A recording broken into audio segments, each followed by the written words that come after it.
Hello friends, today I'm going to tell you about the movie Cashback. The main character, Ben Willis, is a student and artist. He is having a hard time breaking up with his girlfriend Susie. As a farewell, she threw a real scandal at him, even throwing a cup and then a table lamp at him. Ben has breakfast with his best friend Sean and complains about Susie. It turns out that this girl is wasting no time and is already dating another guy. Sean advises his friend to start a relationship with some model to make Susie jealous, envious, and eventually come back to him. The irony is that this guy is always rejected by girls. To distract himself, Ben goes to art classes. In one of the lessons, instead of drawing a fat man, Ben draws a beautiful girl sitting across from him. The teacher doesn't like Ben's work, and he reprimands him. Suffering from insomnia, Ben calls Susie at night.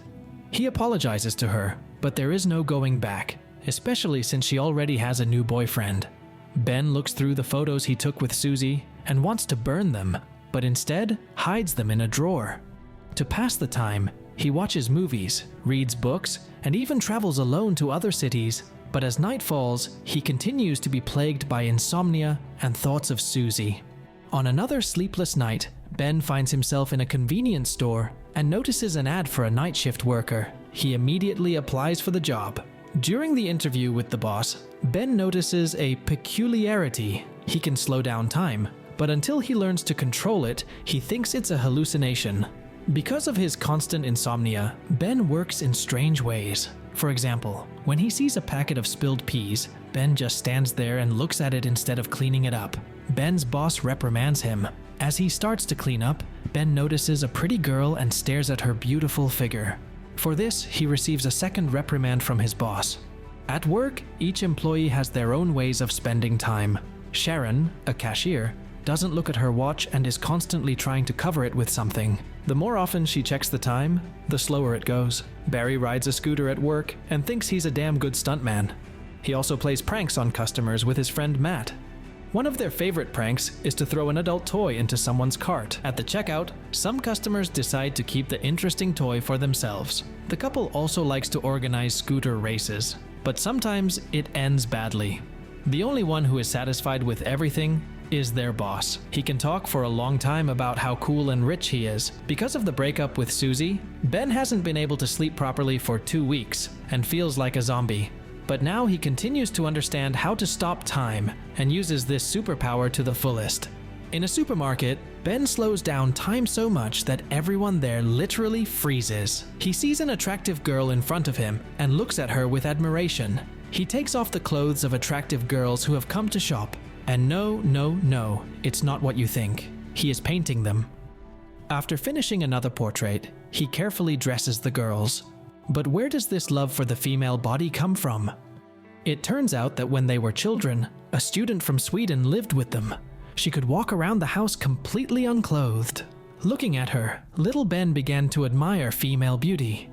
Ben not only draws girls, but also takes revenge on his narcissistic boss. Stopping time, he takes it in a cart to the place where Matt and Barry threw a bottle of sour milk at each other. The artist places his boss right in front of the flying bottle and reverses the normal course of time. The next morning, Ben's friend Sean comes to visit him and brings up the topic of his breakup with Susie again. Our hero slows down time and recalls their childhood. They had been friends since they were 5 years old and could play video games for hours. Once, when Sean's mom went to the store, the boys showed Ben an adult magazine. Suddenly, Sean's mom returned. The boys managed to hide the magazine, but another problem arose. Since then, Sean's mom has been convinced that she and Ben are not just friends. When Ben returns to the normal flow of time, his friend advises him to find a one-night stand. Sean calls all such girls Natalie, because when they were teenagers, a girl named Natalie lived next door to them, and for money, she would lift her skirt and show them something. The next day at work, Barry and Matt laugh at Ben, and then notice a new employee who turns out to be a kung fu master. Matt asks him to demonstrate his talents on him. In the locker room, Sharon asks Ben to take a bite of his sandwich. Ben notices that she has a piece of cucumber on her face. He removes it, and looking at Sharon's face, realizes that he has fallen in love with her. Later, Ben finds out that Matt has asked her out. Our hero recalls his high school sweetheart, a girl named Tanya Green. Once she came to school with a cast on her arm, which aroused the interest of all her classmates. Every day they wrote words of support on her cast, but after the cast was removed, for some reason the girl grew long, thick hair on her arm. While everyone was laughing at Tanya, Ben supported the girl and asked her out, and Tanya agreed. The next day they went on a date behind the school. That day, Ben could have gotten his first kiss, but he got confused and just went home. They were supposed to meet the next day, but Tanya never showed up. It turns out that her parents took her to America. At work, Ben overhears Matt talking about dating Sharon.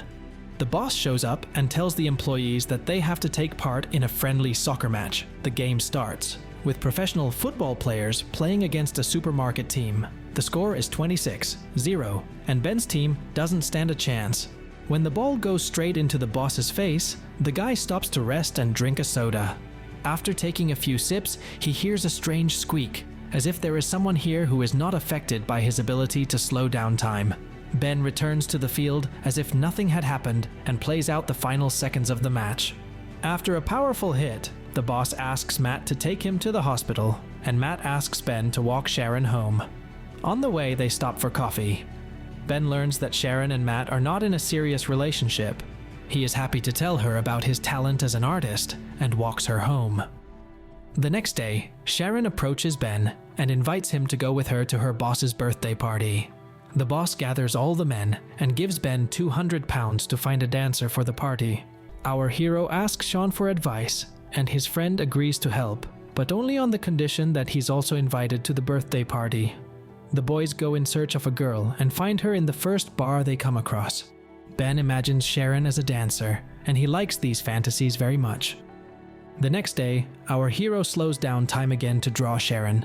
Surprisingly, he doesn't undress her as he did with the other girls. Ben is primarily interested in her face. He paints dozens of portraits of her. That same day, after his shift, Sharon comes up to him in the locker room and gently kisses him. Back home, Ben finally falls asleep sweetly. Sharon has broken the curse of his insomnia.